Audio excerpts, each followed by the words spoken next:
Hey there, thanks for joining us on the Chief Executive Aviator. I'm Simon Turner, your host, and if you're wondering what we're all about, well, we're pilots who happen to run businesses, or maybe we're business people who happen to fly. Either way, we've figured out that flying gives us a serious edge. Every week, I sit down with another pilot entrepreneur or executive who's discovered that their plane isn't just some cool ride, it's actually a secret weapon for growing their business. We're talking real stories about landing deals and actual landings, expanding markets, and yes, still making it home in time for dinner. Whether you're already flying for business or you're just dreaming about it, you're going to hear some pretty amazing stories about how aviation changes the trajectory of lives and businesses every day. So get your pre-flight done. We've got a great conversation headed your way.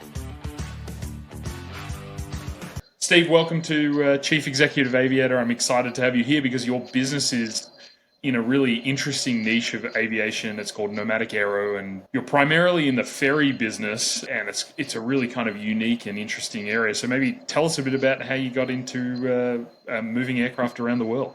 Yeah, for sure. And thanks for having me on. I get a lot of podcast requests and I don't do too many these days because I've got a lot going on, but I really, what really grabbed my attention was the fact that you're covering like the business side of things. Thanks. And that's really interesting to me. There's not a lot of innovation, Yeah, right, yeah. in the space because there's not a lot of room. I mean, aviation's so regulated, but to back up, I started off like anybody else. I didn't like dream of becoming a ferry pilot. In fact, I've never heard of it Yeah. until much later in my career. I came up, through the civilian ranks. I was in the military, I was in the Marine Corps, but not in an aviation role. I was a flight instructor for a number of years, and I kind of came up during really rough times just on the backside of 9/11. So I was a flight instructor, in the late 90s, early 2000s. 2001 came and I was, flying some cargo, and I had accepted a class date and started flying at a regional called Allegheny. Basically, 9/11 happened while I was on IOE on that initial operating Yeah. experience, and that didn't last long. And then I immediately was found myself in a world where there were no jobs, and anybody that had any airline experience was trying to find what limited job opportunities there were. So I entered the industry kind of unsure of where things would go and open to new things. And I came up, I worked at Cape Air for a number of years right after 9/11. So my colleagues were furloughed Delta and American and Yeah. United guys, Yeah. that had been, they had just gotten their first break and Yeah. now they were on the streets. And so I went through class to fly Cessna 402s with a bunch of really, really experienced cats. Amazing. Well, that probably was a good learning experience to have kind of mentors like that probably had thousands and thousands of hours in big jets and Totally, and I learned a lot about the industry and so forth. So I yeah. did that for a while. Then I went to the regionals. I flew Saab 340s on the East Coast for Shuttle Express, Shuttle America. I went to Mesa Airlines. I flew for 2 years as a Dash 8 captain. I was actually hired as a captain. Never right seat on that airplane at all. Just based on my experience with Allegheny, which was so limited at the time. Mesa Airlines had like a lot of people coming up from their Farmington program on the Beech 1900, and they didn't have enough experience to meet the PIC requirements, so they were having to hire outside to fly the Dash 8. So I wound up in this like backdoor into a street captain class, and I flew the Interesting. Dash 8 for 2 years there. Yeah. Then I went to Allegiant. I mean, again, we're talking, this was 2004. The opportunities were very, very limited. I went and interviewed at AirTran, and it was me who was like in my 20s, with some regional experience. And everybody else in the class were like, F-16 pilots, So I didn't stand a chance there. Yeah. Took the first jet job I could, and that was Allegiant flying the MD-80, Yep. and I ended up there for 10 years. Yeah. Yeah, and flew the MD-80 and the bus, the A320 there. Yeah. And while I was there, I met a guy that was doing some ferry flying, which I had never heard of, but it sounded interesting. I remember I was flying with this guy, and he was like, "Yeah, I'm going down to Buenos Aires this weekend to move a 737." I'm like, "Wow, really?" And one thing led to another. He and I became friends, and he invited me to go ferry a DC-9-30 Uh-huh. from Tucson, Arizona to Belgrade, Serbia. And I got paired up with the owner of the company, who was Bob, the guy that is my business partner Yeah. now. And we flew. We flew a DC-9 from I think it was Tucson over to Belgrade, and I had the time of my life. I had never flown internationally before, never flown a DC-9 before. I'm the same type rating as the MD-80, but they're not the same airplane. Uh-huh. So you have to And learn on the go. yeah, and the rest is kind of history. I was hooked. From that point on, I tried to make myself available to ferry as many MD-80s as I possibly could. That was the only type rating that I had Yeah. that was really beneficial to him. I had the Dash 8 type, but they weren't moving dashes. I mean, I don't know how in depth I guess we can get more in depth of how it kind of evolved, but that's how I got the start. And once I was exposed to it, it was really hard to go back to flying to Des Moines and Cedar Rapids and Yeah. Fargo. Yeah. Totally. It's definitely a more exciting and high variety flying job. It That's was, yeah, and my whole life, my aspiration was commercial aviation. I wanted to Mhm. be an airline pilot. I mean, I was a kid with a paper route, dreaming about the future. I wanted to fly Boeings, and I mean, the Airbus wasn't so much of a thing back then, but I mean, I wanted to fly big jets. I lived under the approach path for Philly International, and I watched planes go by, and my grandfather got me a radio that I could tune and listen to Philadelphia Approach. And Yeah. I was obsessed. I had every book known to man about airplanes, Yeah. built models, and all of those things. So, ultimately the decision to leave the airlines that I made in 2014 and to pursue and grow this business was hard. It was hard for me to say, my entire life from the time I can remember, I wanted to be an airline pilot. And here I am, an airline pilot, a I'm not gonna captain, leave it. on an Airbus A320, and I'm going to just turn in my seniority number and be self-employed. Yeah. It was tough to weigh that, and ultimately, no regrets, but there have been ups and downs. And what was the catalyst for you to realize, hey, there's actually like a business that I can do that here? And Uh, obviously, Bob probably, mentored you a little bit there and gave you a good insight into it. But was there some sort of like tipping point where you were like, I think it's time to actually, I can do something better and bigger in this part of the industry. Yeah, I will say that I did enjoy my job as an airline pilot, but and I'm assuming a lot of your listeners are flying at the airlines or corporate or something like that, or intend to. There's a lot of positive there. There's also a lot of negative. It's a job where, I mean, the memes of pilots whining is true. I mean, Yeah. what do you talk about for all these hours in a cockpit? It's a lot Yeah. of complaining. So, I mean, it gets to kind of be a downer in some ways. I worked for a carrier with very loose work rules. I mean, they worked us really, really hard at the time. We were non-union at that point, and there was an element of it's a drag. I mean, I did enjoy actually flying, but the drag, it was real. But more than anything, I think it was probably more financially driven. Mhm. And pilots make, in general, and this is across the entire industry, being a pilot, it's very hard to mesh with being a family guy, a family man. I have four boys. The youngest of which is 16 now. So I mean, I'm kind of getting toward the end of that. Yeah. But Yeah. I missed a huge swaths of their childhood. It's you can't make plans. I mean, my wife will tell you she should be a guest on a pod to talk about what it's like dealing with it. It's just you want to make plans to go out with friends. Maybe it'll happen. It probably won't. I had been doing both in parallel for so long, ferrying airplanes and balancing a job Mhm. flying for the airlines. And I was very senior. I mean, I was number one in base for a period of time, number one captain in base out in St. Pete. And even bidding the best possible schedule, I'd be doing maybe 3, 4 days of that in the week, and then I'd be home trying to build the business. So, time, it just got to the point where I didn't have time to do both. And I had to make a decision what's going to, keep me interested for the long haul. Like, am I going to be able to just be content being, doing the same thing, flying for the airlines for the next 20, 30 years and then Yeah. retiring and then what? My mind, I'm ADHD. I mean, there's always something new. I mean, especially when I was younger, I always wanted to try new projects and, hopefully be successful with them. But financially, the airlines pay very well. I mean, I'm going to say, you could live a pretty good life having an airline career and save and maybe make some investments into properties and generate income for a long Yeah. time. For me, like it was more about what can you can in this business if you do it right. I saw a lot of financial possibility. Hmm. At one point when I actually made the transition, I was making more money with the business than I was at the airlines. And I Yeah. mean, it's not like today. I mean, I've got a buddy who flies for Alaska Airlines, and I mean, he's making a lot of money, a lot of money. But I could make a lot more doing this. I mean, as a business owner. That's not to say being a contract ferry pilot, there's any real financial incentive over the airlines to do that.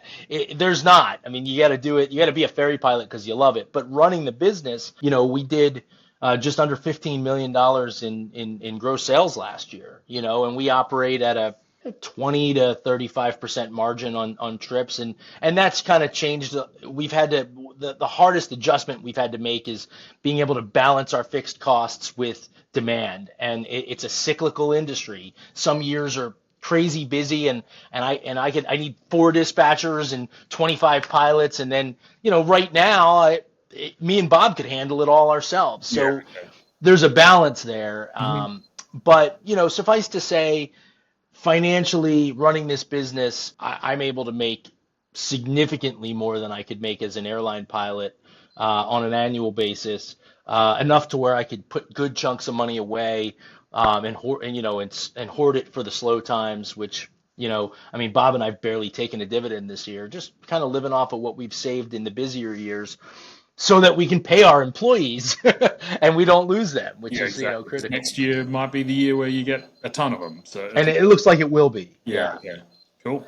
And I mean, we have a lot of listeners that probably have no idea what a ferry involves. So Yeah.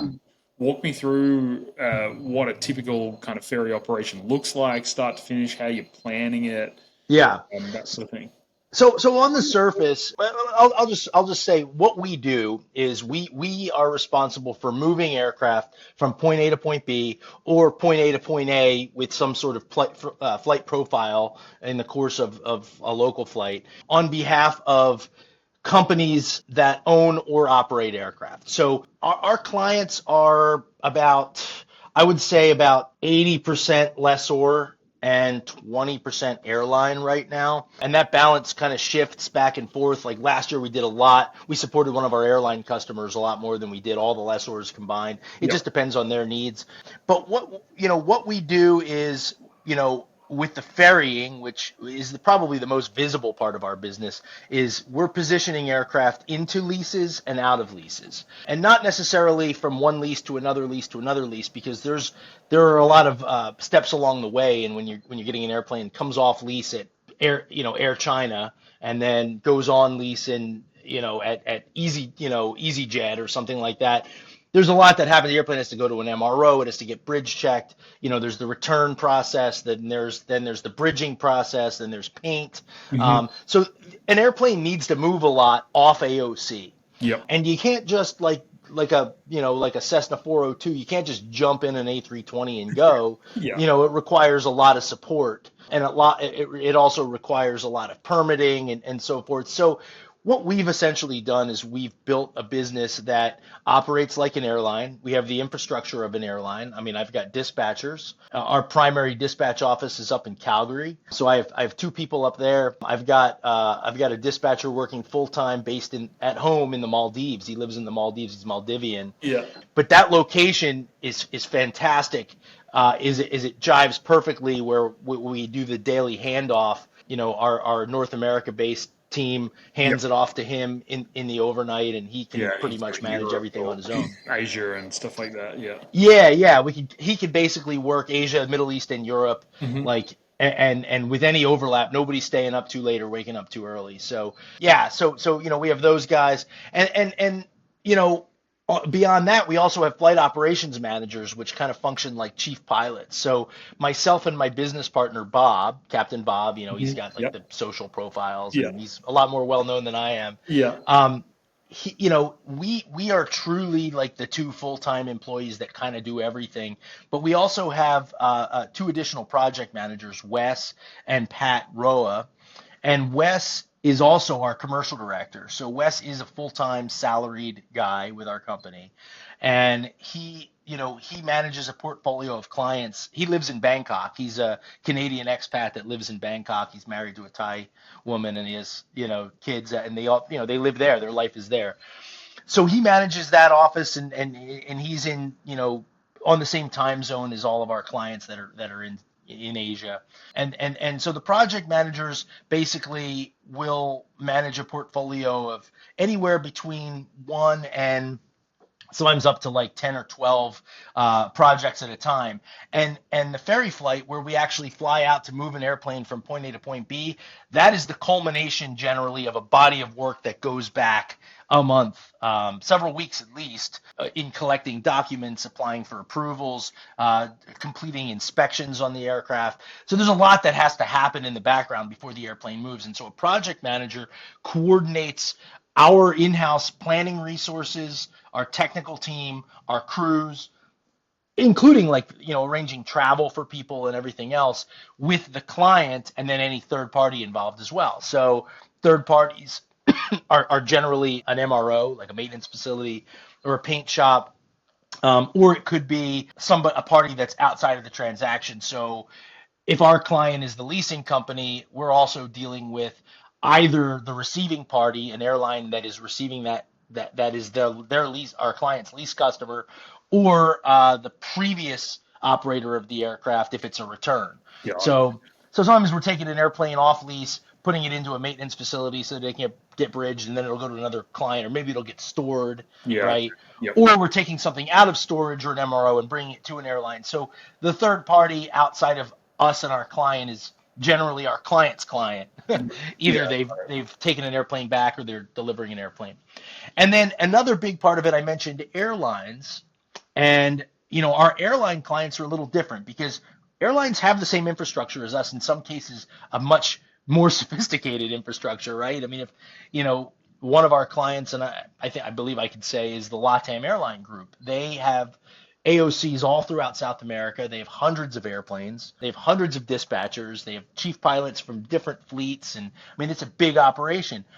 But they're very specialized as to what they do. And what they do doesn't normally involve obtaining permits and clearances in China and Pakistan and, Nigeria in the same operation, right? So we're real specific in catering to our mission. And then the other advantage is airline pilots are much like their operations, right? They're tailored to what they do every day. It's the same thing.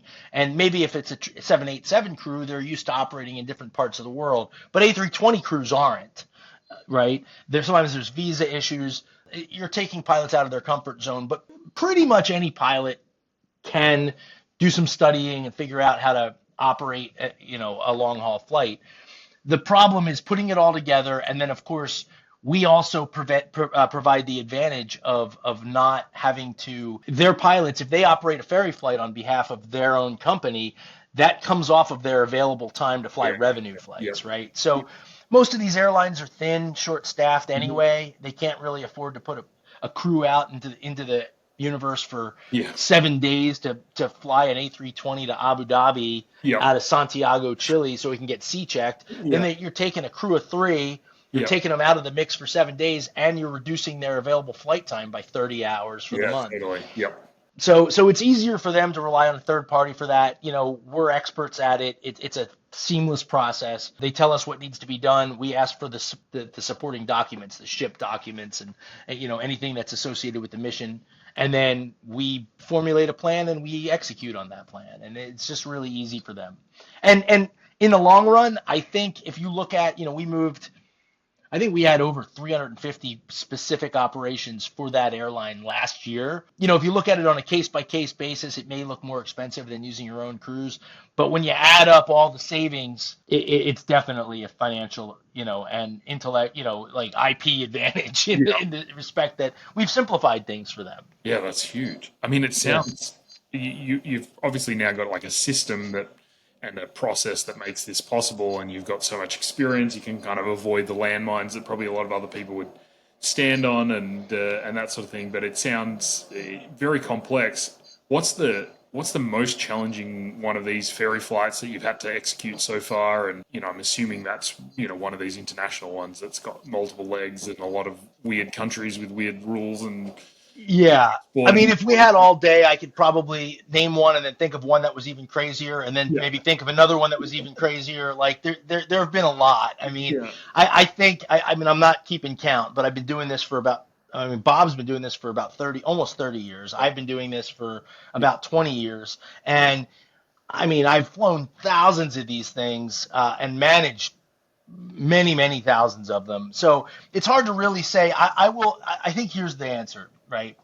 The period of COVID presented unbelievably monumental challenges, and every trip was a new set of challenges that we've never encountered before, and we've had to navigate through finding a solution where there really doesn't seem to be any that are apparent, right? And so let's take one for example that encompassed a lot of challenges. So for one, the number one problem that we faced early during the COVID period was the infrastructure to travel to and from places, right? So whether it be entry requirements, some places had a lottery, some places had a quarantine period.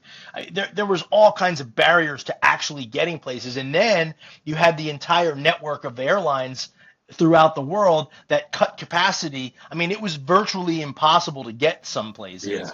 Yeah. And if it was possible to get to certain places, it was a very roundabout routing to get there. So, and then as you're transiting through countries, it wasn't always possible to overnight. So, does that mean sleep on the airplane? Does that mean take a heavy crew?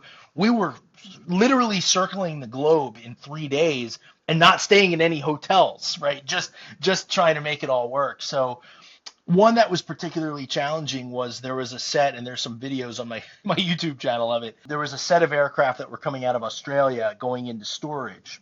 And there at the time, it was virtually impossible to get into Australia without a quarantine. And you're Australian, right? You're well familiar with Yeah. what a cluster that It was. was, I mean, you were 2 week. You had to be in a quarantine hotel for 2 weeks, and if you had kids, we have kids here, and we were thinking, well, we've got to go back and see my elderly parents, and Yeah, we were like, I don't think we could survive in a single little hotel room with two kids under 6 right. 2 weeks. And, So, and then you had restrictions for traveling between oh, like totally. New South Wales and Yeah, and Queensland. I mean, there were people just parked out camping at the border. yeah, it's crazy. Crazy. It was crazy. So like in that project we ended up having, and I know that you wanted to talk a little bit about our aircraft, and I'll get into that kind of on the back of this, but like we had to figure out how we were going to get there, and so there were 5 737s initially on this project, and they all had to move at the same time. There were 737-800s that were just coming out of service with Virgin Australia. This was before the new investors came in, Got it. Yeah, yeah, and there, the leasing company saw the writing on the wall, and these were airplanes that could get released, and they wanted to get a hold of them and bring them back. So we coordinated 10 pilots plus one flight mechanic. We chartered a Falcon 7X. We flew from Van Nuys with an overnight in Australia for their Part 135 crew that had to have mandatory crew rest. In Hawaii, they took like a 10-hour overnight, and then we flew from Hawaii to Brisbane, and then the plane taxied over to like a remote ramp. We got off the airplane and we all got right into other 737s and then took off one by one. Boom, boom, boom, boom, boom. 5. Then we fuel stopped in Honiara, uh-huh. which has a ramp that's capable of holding 2 airplanes at a time. So we had to Yeah, stagger departures. So we put the engineer in the first airplane. yeah, First airplane takes off, 2 hours, lands 2.5, whatever, lands in Honiara. Mechanic gets off, checks the airplane, fuels the airplane, sends it on its way. Second airplane lands. So it was just like boom, boom, boom, boom. Airplanes just coming in, landing, turning, and then the mechanic jumped on the 5th airplane with me and took up the rear, and then we landed in Hawaii. We all overnighted in Hawaii. Then we flew him to Phoenix the next day. So that one was like crazy challenging. there's so many moving parts, and Yeah, I mean, a week later, we went and we took a repossession out of Juba, South Sudan, of a UN-8.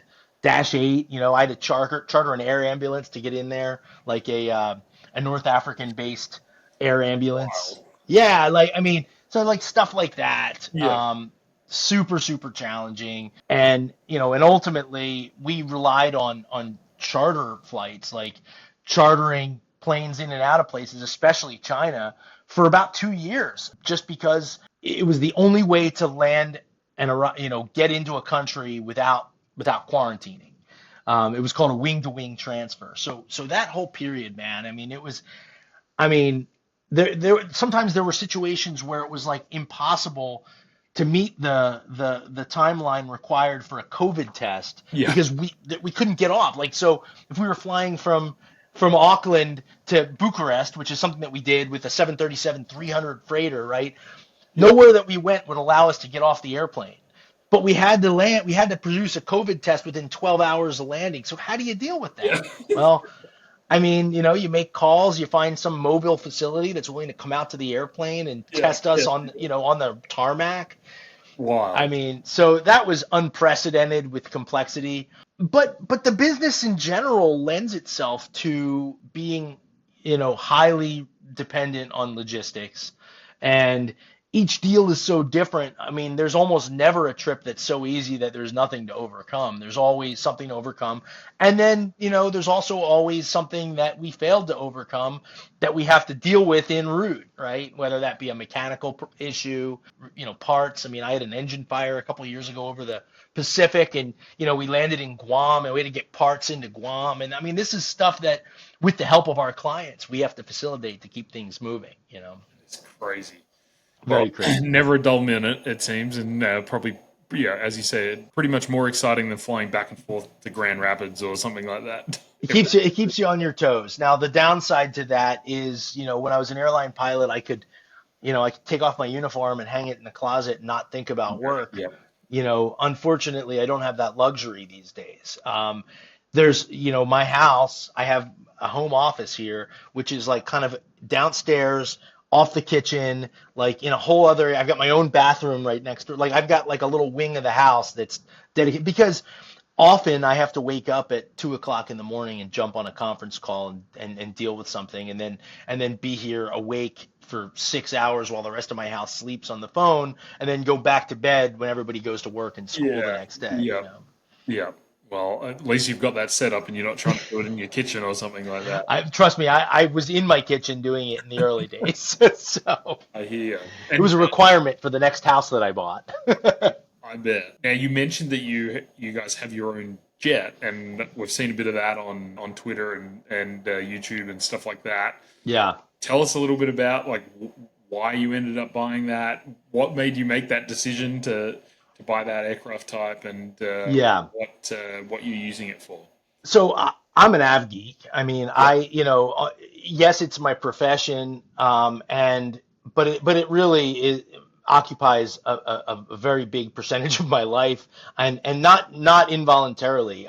The obsession with airplanes, it's changed over the years, but I've always loved airplanes. I've loved flying. I've loved everything about them. It's fascinating to me. So I've owned a lot of airplanes over the years. Mhm. I had an Aerostar for many, many years, which that was an awesome plane. I regret selling it. Yeah. I wish I had it still. We had a Citation at one point, a single pilot certified 550, which we operated for a while, kind of for fun. Like we came into it like one of our clients. It was like kind of a backdoor where we got it real cheap, and then we had to maintain it and run it and everything else. So I did have some experience with owning a business jet. I never flew as a corporate pilot ever in my life. So biz jets is not something that I really know much about.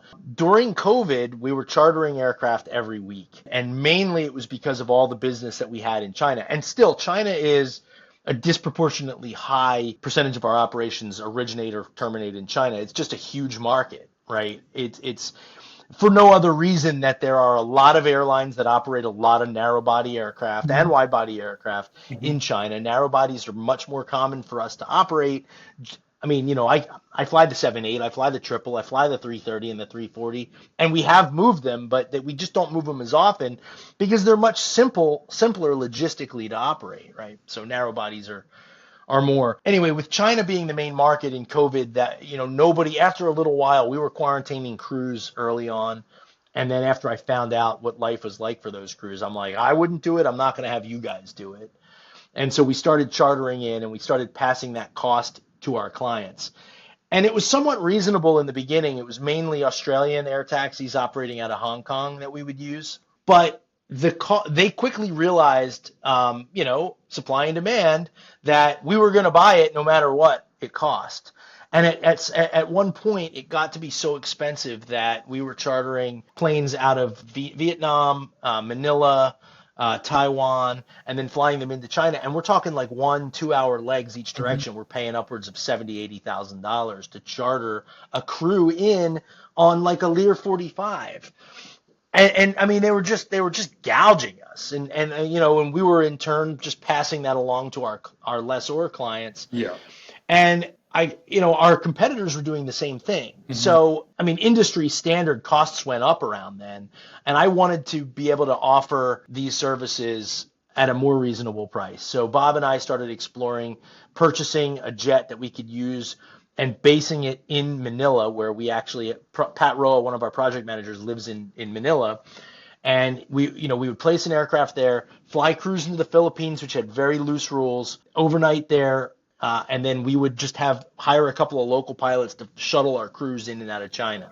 Yeah. So in deciding to do that, first we were like, all right, let's get like a Conquest or a Cheyenne. Yeah. But we learned that operating into China privately requires an aircraft with a weight limit of, I don't remember exactly what, I think it was 16,000 pound max takeoff weight. So it eliminated all turboprops. It eliminated all the citations. It's like there was no way to operate a light jet in and out of China regularly under Part 91. So Part 135 is different, but we weren't about to go get an AOC set up to do it. We wanted the flexibility of 91.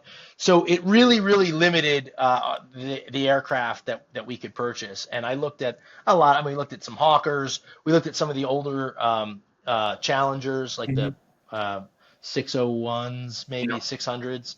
Yeah. And they're cheap. I mean, like we didn't want to spend like $5 million. I mean, we didn't have that kind of money to spend, but we wanted to spend about $1 million, $1.5 million maybe. And we put together the budgets, and it looked like if we can get an aircraft at that price point on the acquisition and operate it for under $2,500 an hour, then we would be in a position to make it work for our clients. Yeah. And at the end of the day, the only airplane that really made sense was the West Wind for a few reasons. Number one, all of the maintenance, it's such a robust aircraft that all of the maintenance is on condition maintenance. So there's pretty much no calendar driven items other than like ELT and there's some ADs and repetitives that are calendar, but engine inspections, major inspections, it's all utilization based. So if you fly an airplane 100 hours a year, you might go 10 years between maintenance intervals. Yeah. So right off the bat, that was like, all right, that's the way to do it. They're cheap. I mean, you could buy them for $500K to $1 million. You have to be pretty savvy. Like there's certain things about it are very expensive. A set of brakes on the airplane's $50,000 a wheel. So I mean, there's only one person that makes them, and they know. Yeah, exactly. I mean, we found a way to do relines at like half the cost, but we have a real savvy mechanic that's willing to reline them. And I mean, it's because it's Part 91, it's doable, but I mean, you couldn't use that on 135. Yeah. There's also only one sim facility, right? So if you're operating a charter on the, you have to have like PCs done at the Simcom down in Florida, or I think it's Florida, that has the only sim. Well, it's categorized by the FAA as a vintage type. So you could get training in the airplane and get a type rating issued by a vintage examiner. And that's what we did. So we trained with a pilot, and then we went to a vintage guy he type rates people on the B-29, Wow. Yeah. Like, you see like these air show warbirds, those guys are type rated on the airplane, and you wonder, how do you do it? Well, it's these guys, So he doesn't know the airplane per se, but he has the ability to watch us conduct operations and say, okay, that was a safe approach. That was to two standards of an ATP. So, I mean, this airplane has the ability to be supported very simply and cheaply. So that's why we bought it. We bought the airplane to put it in the Philippines and operate it in China. But by the time we got the airplane airworthy and ready to go, the restrictions were lifted. Yeah. And we already owned it. Yeah. So, yeah. I mean, it doesn't get a whole lot of use in use now. We Yep. use it to get into places like Roswell where it's really hard. There's like one flight a day in and out. It's usually full. There's a few smaller airports throughout the country that we use it to get crews in and out of. But more or less, it's a hangar queen. I fly it with my family. I mean, it's round dials. There's no moving map anywhere on the airplane. Yeah. It's very good for keeping sharp with flying. It Yeah. approaches You actually have to fast. fly it. Yeah. I mean, the thing lands at like 130 knots. I mean, Wow. it's got no wings. Yeah. Yeah. It's got no wings and it's what, like 6 inches off the ground or something like that. Yeah, if that. I mean, it might be like 4 inches. I don't know. It's a low rider. Yeah. But it does like 7.6. You cruise up in the upper flight levels. I fly that airplane at like 7.6 and 33,000 feet is about the sweet spot, right? We put an aux tank in it. It can go coast to coast without refueling. Really? Yeah. It's had that sort of range. Yeah. I mean, in theory, you could fly it across the Pacific. Yeah. There's a couple reasons that you might not want to. For one, being that hydraulic pressure holds the main landing gear in position. Oh. So if you have a hydraulic failure, the gear is going to come down, and then you may not make Hawaii. Yeah.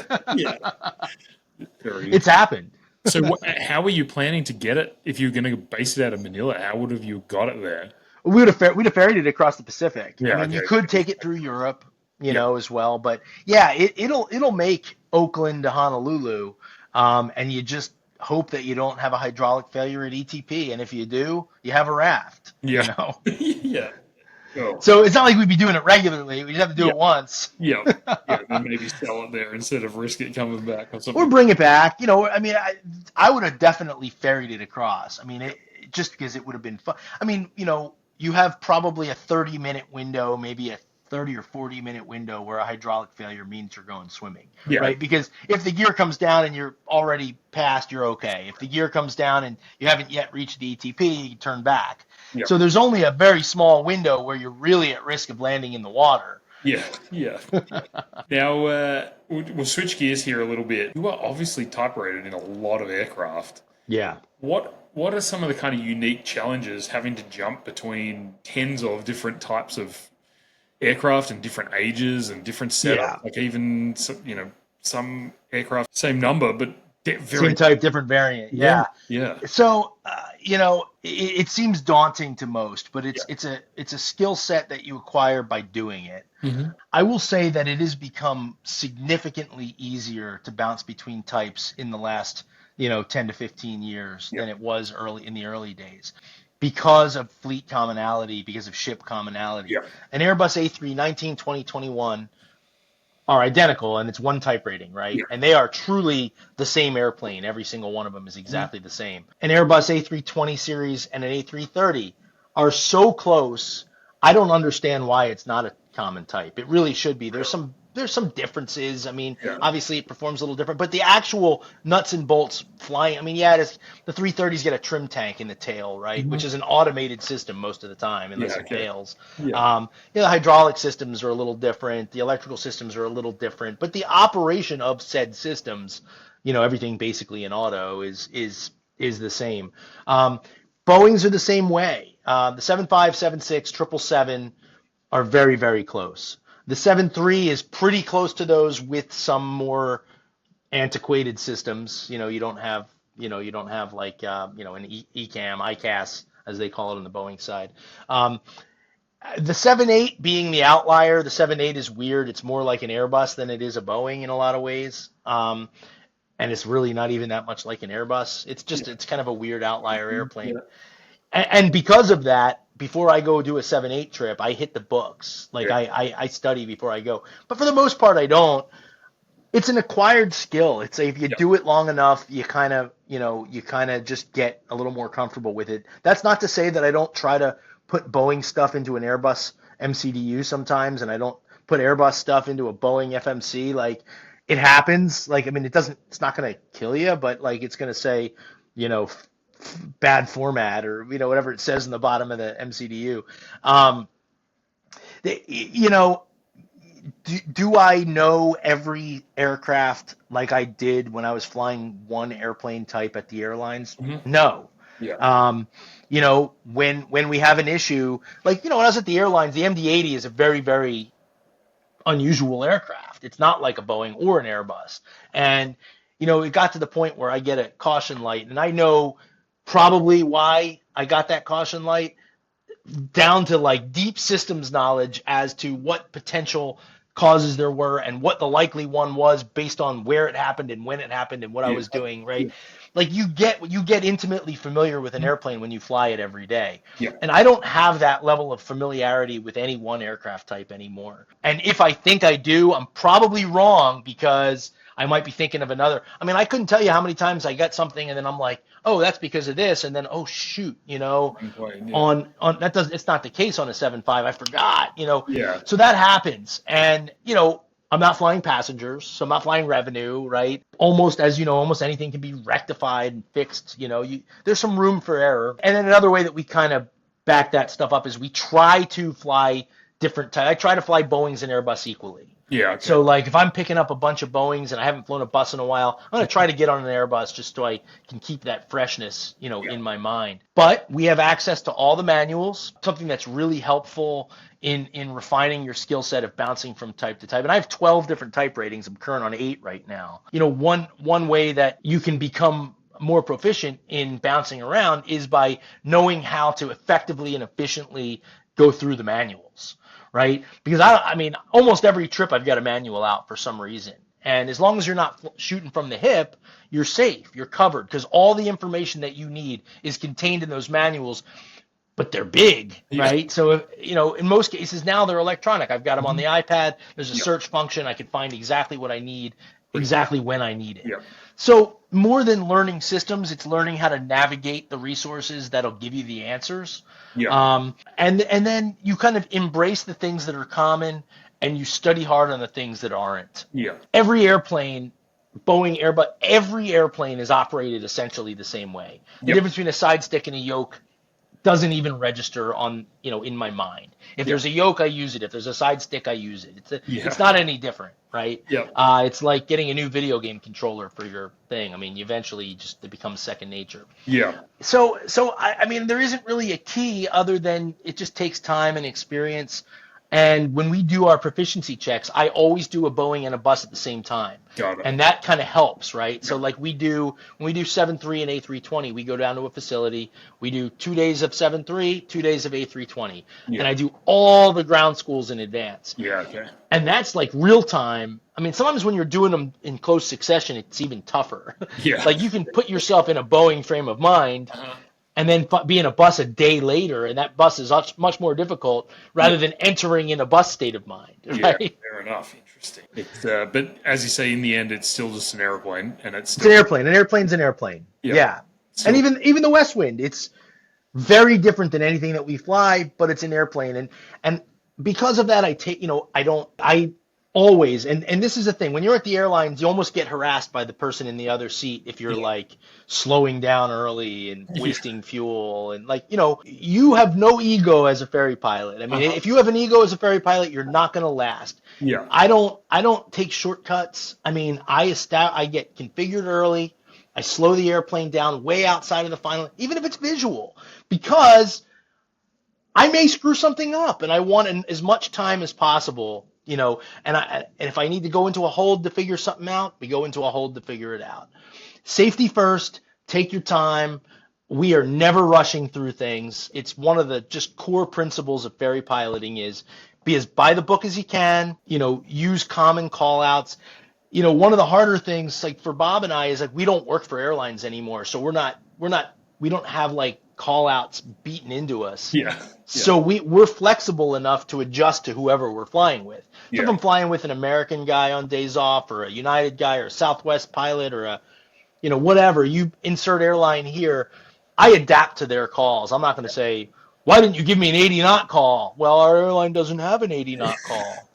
Okay, deal with it. I run through the same internal things every time in my mind. If we're taxiing out and I feel like something hasn't been done, I'm not going to say, rerun the before takeoff check. I'm going to look and see and say, hey, is there anything, communicate. the other guy and triple check things and Yeah. quadruple check things. And we have company standard checklists, which are literally the manufacturer's checklist that just adds a few items that are related to us. Yeah, Like we okay. have some procedures for contacting dispatch and so forth. So Cool. Very yeah. interesting. And what's next for Nomadic? What's the plan? Is it more of the same and just keep growing and that sort of thing, or do you try to expand to different markets or services? I think one of the pieces of advice I always give people that are coming into the industry is don't fixate on a goal. Be open to be a twig in a stream, right? Just be open to what is coming ahead and Yep. make your decisions on the fly. I don't regret a single aviation decision I've ever made. I Yeah. mean, some were bad and some led me down a path where I wasn't happy. But at the end of the day, there's something to be honed from every little thing that you do throughout your career. So to say, where do I see Nomadic? Well, personally, it's my bread and butter. I mean, I have some other sources of income from other, passive things that I'm involved with. But the reality is, without Nomadic, I don't have. I mean, I guess I'd probably have to go back to the airlines or something, which I don't want to do. Yeah.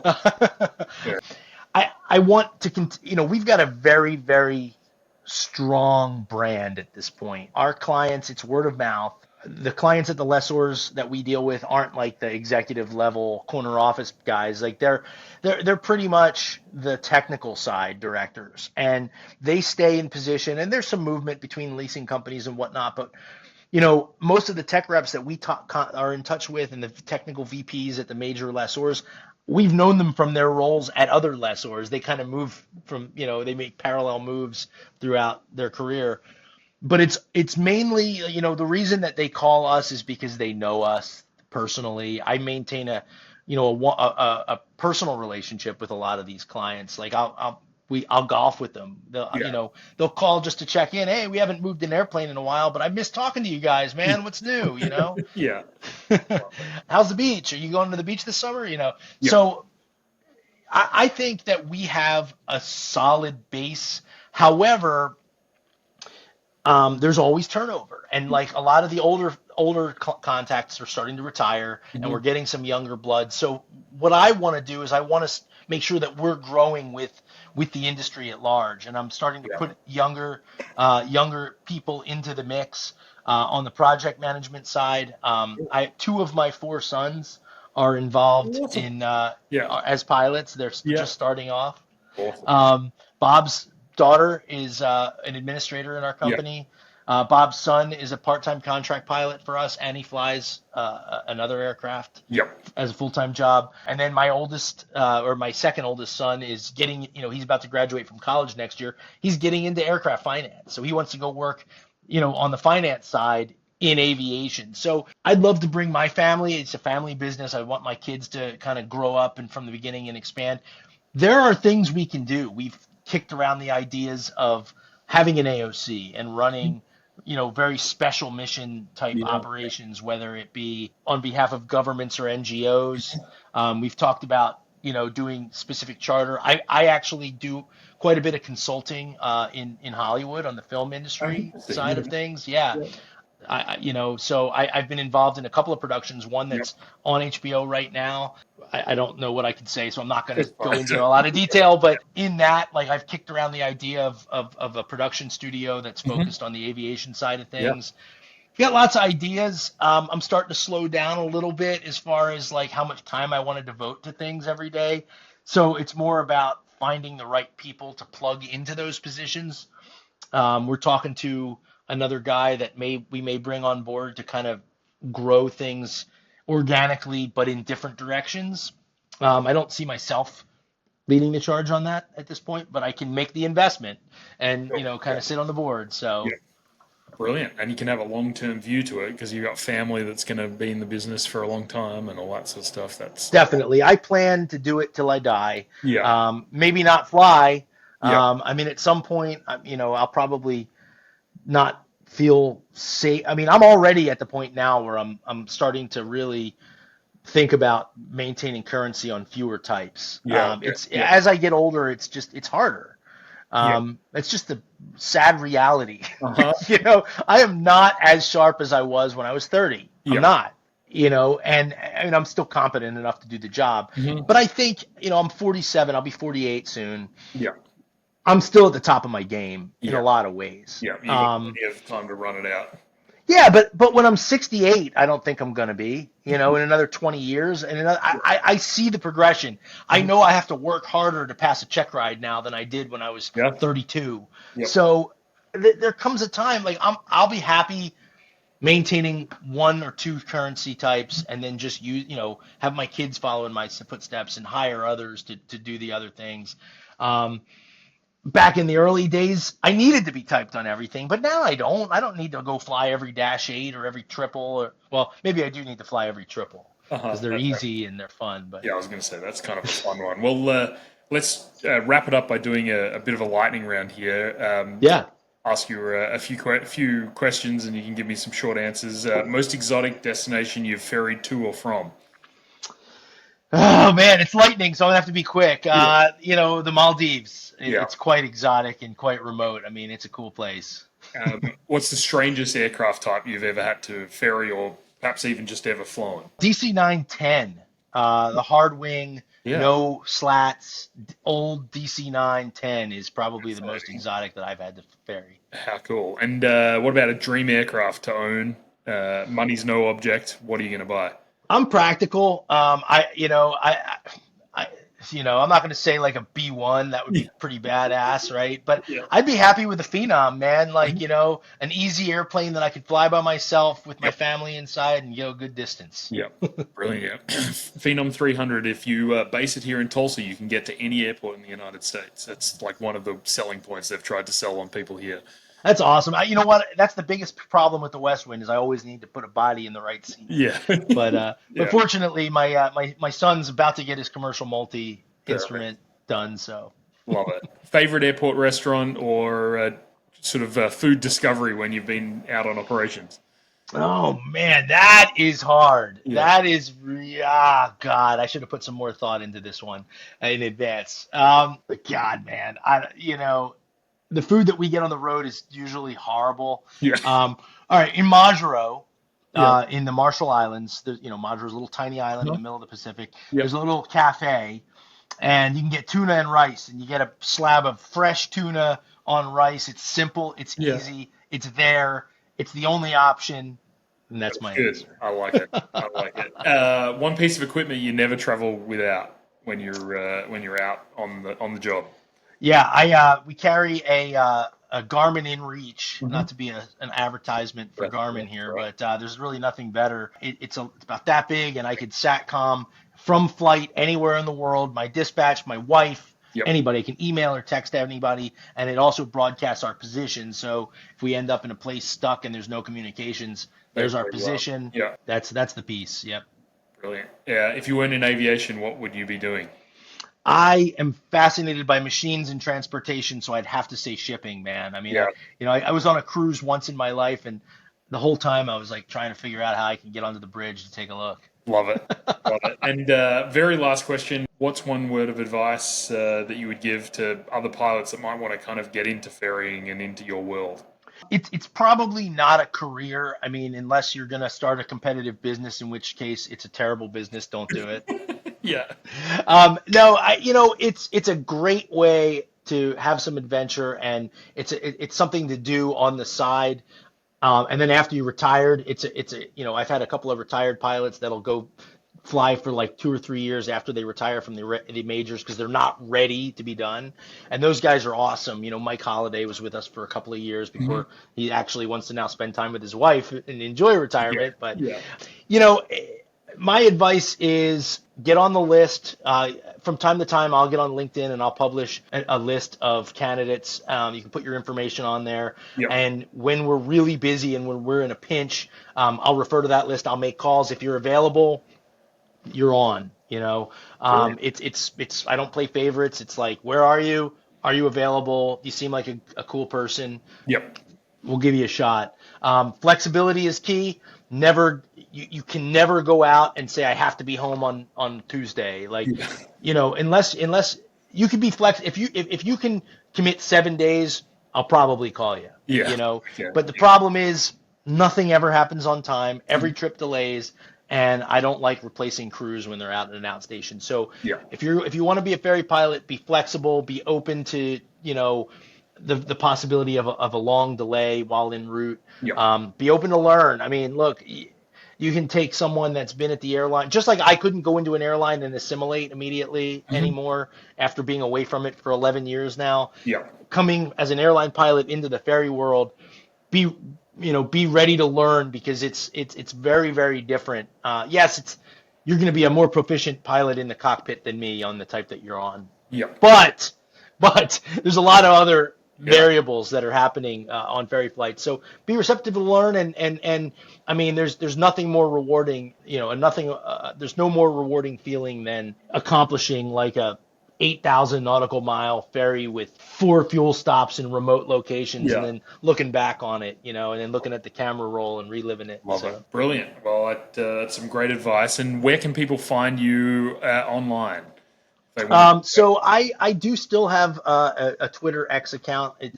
That place has gotten a little volatile for me, but Steve Nomadic on that. And then on YouTube, I have a video series called Cockpit Casual. Yep. So just search Cockpit Casual. You can see some of our trips in action. Love it. And then SG Nomad on Threads, Instagram, and Blue Sky. Brilliant. Excellent. Well, we'll put all those in the show notes so that people can find you. And Steve, it's been awesome. And thanks for making all the time today and telling us about what you do. It's been super interesting. Absolutely. I appreciate the opportunity, Simon, and good luck with the pod. And I can't wait to hear it. Brilliant. Thank you. See ya. Hey, thanks for flying with us today.